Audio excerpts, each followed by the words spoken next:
রাম সেতু, যেটি ভারত এবং শ্রীলঙ্কার মধ্যে অবস্থিত একটি ঐতিহাসিক এবং পৌরাণিক সেতু।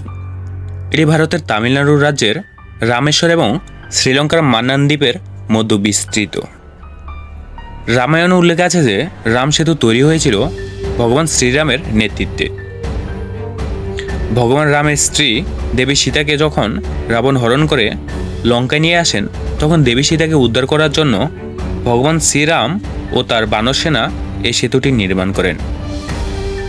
রামায়ণ অনুসারে বানর রাজা সুগ্রীবের নেতৃত্বে নল ও নীলের মতো প্রকৌশলী বানররা পাথর এবং শিলায় শ্রীরামের নাম লিখে সেগুলো সমুদ্রের উপর ভাসিয়ে রাম সেতুর নির্মাণ করেছিলেন। এই সেতু দিয়ে শ্রীরাম, লক্ষ্মণ, হনুমান ও বানর সেনারা শ্রীলঙ্কায় পৌঁছেছিলেন এবং রাবণকে বধ করে দেবী সীতাকে উদ্ধার করেছিলেন। রাম সেতু হিন্দু ধর্মের অত্যন্ত পবিত্র এবং গুরুত্বপূর্ণ।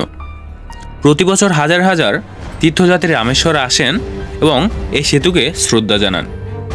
রাম সেতু একটি ঐতিহাসিক এবং ধর্মীয় সম্পদ, আজও সমানভাবে প্রাসঙ্গিক এবং হিন্দু সংস্কৃতিতে বিশেষ স্থান অধিকার করে রয়েছে।